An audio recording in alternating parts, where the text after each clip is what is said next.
बताएं कि सानेहा साहिवाल में जा बहक होने वाले खलील के भाई जलील और उनके वकील वजीर आला पंजाब से मुलाकात के बाद मीडिया से गुफ्तगू कर रहे हैं। चौधरी साहब पाकिस्तान तहरीक इंसाफ की तरफ से रिप्रेजेंट कर रहे थे, वो ये थी कि अभी तक जो ट्रस्ट डेफिसिट था, जो एतमाद का फुकदान था विक्टिम फैमिली में और JIT में, उसकी वजूहात क्या थी, और वो एक एक करके तमाम वजूहात हमने इनके सामने रखी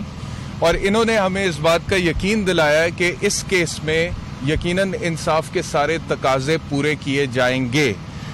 बिगिनिंग फ्रॉम द फैक्ट कि एक चीज जिसके ऊपर लगातार इतराज किया जा रहा था कि आइडेंटिफिकेशन परेड के लिए वो नन्हे बच्चे उमैर को बुलाया जा रहा है जो 10 साल का है, जिसकी टांग पर गोली लगी है, जिसके ऊपर CTD एहलकारों ने आते साथ ही उसके माँ बाप पर फायर कर दिए। वो बेचारा नीचे छुप गया अपनी माँ के नीचे अपनी जान बचाने के लिए और एहलकार निकाब पोश थे। तो इस तरह की सूरत हाल में it is not possible for that child कि वो आइडेंटिफाई या शनाख्त कर सके उन CTD एहलकारों को। तो JIT के जो हेड थे एजाज शाह साहब, उन्होंने इस बात का यकीन दिलाया है कि जितने भी लोग इस वकूए में मुलव्विस थे,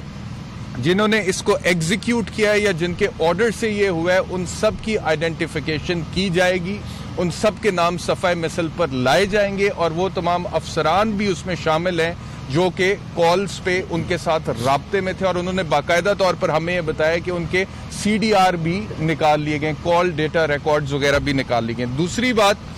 वकूए से जुड़े जितनी भी वीडियोस थी, जो फुटेजेस थी, जो सोशल मीडिया पर भी अपलोड हुई और जो मेन स्ट्रीम मीडिया पर भी अपलोड हुई, उसके हवाले से इन्होंने JIT के हेड एजाज शाह साहब ने हमें ये बताया कि जी पेमरा से इन्होंने वो तमाम वीडियोस मंगवा ली हैं और उनको बाकायदा तौर पे सफ़ाए मिसल का हिस्सा बना दिया है और वो एविडेंस में शामिल हैं। फोरेंसिक्स के हवाले से जो MTs मौके से बरामद हुई हैं, वो MTs पुलिस की तहवील में है, JIT की तहवील में है और वो जो 5 लोग जो इस वक्त जुडिशल रिमांड पर जेल में हैं, वो जैसे ही वापस पुलिस रिमांड पर आते हैं उनसे वेपन्स रिकवर किए जाएंगे और MTs को मैच करने के लिए वेपन्स के साथ फोरेंसिक लैब भिजवाया जाएगा। एक और बात जो बहुत अहम थी इसके हवाले से वो ये थी कि उन्होंने कहा कि इसके अलावा बहुत सारा एविडेंस हमने गैदर किया है और जो ट्रस्ट डेफिसिट है उसको ख़त्म करने के लिए अगर जमील साहब और जलील साहब और मैं इनके साथ जाऊंगा वहाँ पर हमसे वो एविडेंस शेयर करने के लिए तैयार है और उनका फिर अगर आपकी तसल्ली होती है तो फिर आप JIT में शामिल हो। और हमने फैसला किया है, जमील साहब और जलील साहब का फैसला है कि हम कल 1 बजे जो हेड हैं एजाज शाह साहब JIT के, वहाँ पर जाएंगे, उनसे मुलाकात करेंगे, एविडेंस जो उन्होंने गैदर किया, जो वो क्लेम करते हैं इस वक्त, सर्कमस्टांशियल एविडेंस, आई विटनेसेस जो चशमदीद गवाहें, वो सारा ऑब्जर्व करेंगे, एग्जामिन करेंगे और फिर अगर इनकी तसल्ली होती है और इनका ट्रस्ट डेफिसिट नहीं रहता है JIT के हवाले से, तो फिर ये अपने बयान JIT को रिकॉर्ड कराएंगे और उन बयानात की रोशनी में जो भी इंसाफ के तकाज़ों के मुताबिक इन्वेस्टिगेशन का कंक्लूजन बनता है और वो जो झूठी FIR है जो CTD की तरफ से दायर की गई थी वो खारिज होनी बनती है, इनको इंसाफ देना बनता है। और शहबाज गिल साहब ने इस बात की तसल्ली कराई है कि अगर तमाम तर वादों के बावजूद आपकी तसल्ली नहीं होती तो हम आपके कहने पर इवेंचुअली जुडिशल कमीशन भी बना देंगे। तो ये आज की प्रोसीडिंग्स हैं और इनकी बुनियाद पर कल हम इंशाल्लाह JIT में पेश होंगे। जी ज़्यादा बेहतर समझते जी हैं इतना डिले हो चुका है, जितने एविडेंस आपके पास इस वक्त मौजूद हैं, लोग बच्चा बयान दे रहे हैं, इसमें जो ये डिले टैक्टिक्स इस्तेमाल किए जा रहे हैं, इंसाफ मिलेगा? देखिए, जो JIT होती है एंटी टेररिस्ट एक्ट 1997 का सेक्शन 19, उसके तहत उसके पास 30 दिन होते हैं एविडेंस गैदर करने के लिए। तो अगर 30 दिनों के अंदर कोई भी एविडेंस गैदर हो जाता है तो वो मेरा नहीं ख्याल कि डिले की वजह से कोर्ट उसको रद्द कर देगी। और इस केस में क्योंकि सारा मीडिया ने रिपोर्ट किया है, बड़ा एक्सटेंसिवली रिपोर्ट किया है, इनके बयानात इससे पहले कि JIT में बयान की सूरत में सफ़ाए मसल पर आए मीडिया पर भी मौजूद है। तो लिहाजा मेरा नहीं ख्याल कि इस केस में इस बुनियाद पे कि जी इस तारीख को 10 दिन बाद या 12 दिन बाद जाके बयान इन्होंने अपना कलम बंद करवाया, इंसाफ नहीं हो सकेगा क्योंकि जजेस को और अदालतों को भी पता है कि सूरत हाल क्या थी, पहले JIT में पेश नहीं हो रहे थे और अदालतें जो हैं वो भी कॉमन सेंस और लॉजिक को फॉलो करती हैं। असल इशू ये था कि जो लवाहिकीन है उनको JIT पे एतमाद नहीं था। आज की जो गुफ्तगू हुई है, आज की जो बहस हुई है, आपकी यकीनन इनसे भी बात हुई होगी। एज ए वकील आपका कितना ट्रस्ट बिल्ड हुआ है कि शायद आने वाले दिनों में JIT बेहतरी की तरफ जाए और जो कंट्रोवर्सी बन रही है, एक नाटक सियासत हो रही है, वो भी खत्म हो और इन मुतासिरीन की तशफ़ी हो, इन्हें भी इंसाफ मिले? आप कितने होपफुल हैं? आज में ये भी ऐड कर लीजिएगा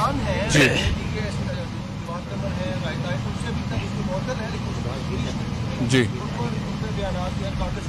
पहले मैं आपके सवाल का जवाब देता हूँ। एजाज शाह साहब ने बिल्कुल हमें तसल्ली कराई है कि जो अफसरान हैं उनके हवाले से भी तफ्तीश होगी और जो भी ऑफिसर हाई अप जो है वो इसके अंदर जिम्मेदार है, इसके अंदर शामिल है, उनको भी शामिल तफ्तीश किया जाएगा और इंसाफ के कटहरे में खड़ा किया जाएगा। और दूसरी बात जो इन्होंने कहा कि हम किस हद तक होपफुल हैं, तो मुझे लगता है जी कि जिस तरह से आज एजाज शाह साहब ने बताया है, कल हम जाएंगे उस फाइल को देखेंगे और अगर वो वैसे ही है जैसा कि वो बता रहे हैं तो यकीनन उसके ऊपर हमारी तसल्ली और तशफ़ी है। और मैं ये समझता हूँ कि अगर ऐसा नहीं होगा पाकिस्तान तहरीक इंसाफ की हुकूमत के दौर में, जो कि नया पाकिस्तान बनाने चली है, तो फिर नुकसान इन विक्टिम फैमिली का नहीं है, नुकसान पाकिस्तान तहरीक इंसाफ की गवर्नमेंट का है। और मेरा नहीं ख्याल ये अपना नुकसान होने देंगे। आई डोंट थिंक ये अफोर्ड करते हैं कि अपना नुकसान। बिल्कुल बता दें कि आपसे पहले जो उनके वकील थे वो उनके मुताबिक थ्रेट किया जा रहा है, उस हवाले से कोई यकीन दहानी करवाई है? जो इन्हें कॉल रिसीव हो रही थी उस हवाले से क्या? वो जो वकील साहब थे उनका अपना जाती ये स्टेटमेंट था कि उनको थ्रेट किया जा रहा है, लेकिन जो विक्टिम फैमिली है इनका यही स्टेटमेंट था कि हमें किसी किस्म का कहीं से कोई थ्रेट नहीं आया। और जब से मैं इनकी वकालत कर रहा हूँ मुझे भी कोई थ्रेट नहीं आया। अगर उनको कोई थ्रेट आया है तो he has all the legal remedies available, वो अदालत में जाके FIR की दरखास्त दे सकते हैं अगर कोई थ्रेट आया तो। एहतशाम साहब ये बताइए कि एहलकारों के खिलाफ CDD के जो थे उनके खिलाफ तो FIR दर्ज हो गई, लेकिन ऑर्डर उनको CDD के किस अफसर ने दिया? क्या उनको सिर्फ OSD बना देना ही काफ़ी है? उनके खिलाफ भी कोई, ये जो JIT है उन्होंने आपके साथ कुछ शेयर किया है, उनके खिलाफ भी किसी किस्म की कोई कार्रवाई होगी या जिन्होंने सिर्फ फायरिंग की है उनके खिलाफ ही सब कुछ होगा? अगर उनके खिलाफ कोई कार्रवाई नहीं होगी तो मेरे ख्याल में साहिवाल सानहे में और मॉडल टाउन सानहे में फ़र्क नहीं रहेगा। तो ये इस चीज़ की यकीन दहानी हमें कराई गई है कि जिन लोगों के हुक्म से ये वकूआ हुआ है या ये ऑपरेशन जिसको सो कॉल्ड वो कह रहे हैं, उनको भी कटहरे में खड़ा किया जाएगा और वो जो भी अफसरान हैं उनको भी शामिल है। JIT ने प्रोब किया इस हवाले से? JIT ने बिल्कुल अभी तक जो उन्होंने बताया हमें, उन्होंने कहा है कि हमने प्रोब किया। उन्होंने तो यहाँ तक कहा कि हमने कॉल डेटा रिकॉर्ड्स भी निकलवाए हैं। और एक और बड़ी इंपॉर्टेंट चीज़ इसके हवाले से, क्योंकि उमैर जो बच्चा जिसका वो बयान है, उसने बताया अपने बयान में कि जो पुलिस वाले CTD एहलकार वहाँ पर आए थे, उन्होंने आते ही साथ जब गाड़ी रोकी तो सबसे पहले जीशान को फायर मारे।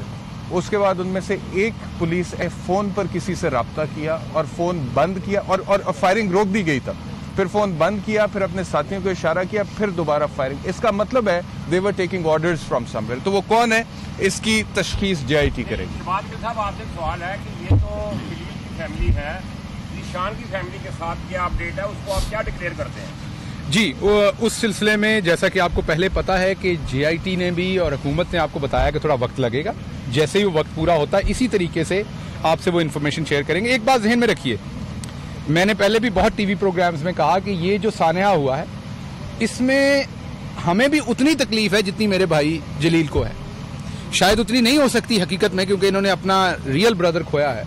लेकिन हमें भी तकलीफ है शहरी के तौर पे, क्योंकि ये 3 महीने पहले गवर्नमेंट आने से पहले उस गाड़ी में बैठा, अभी भी मेरे पास कोई सिक्योरिटी नहीं होती। ये काम मेरे साथ भी हो सकता है या आपके साथ भी हो सकता है। तो हम इस इशू को फिक्स करना चाहते हैं जहां पे कंफ्यूजन है, क्योंकि सानहा साहिवाल में जा बहक होने वाले खलील के भाई जलील अपने वकील के हमरा मीडिया से गुफ्तगू कर रहे थे, जिसमें उन्होंने कहा कि विक्टिम फैमिली और JIT के दरमियान एतमाद के फुकदान को खत्म करने की कोशिश की गई है।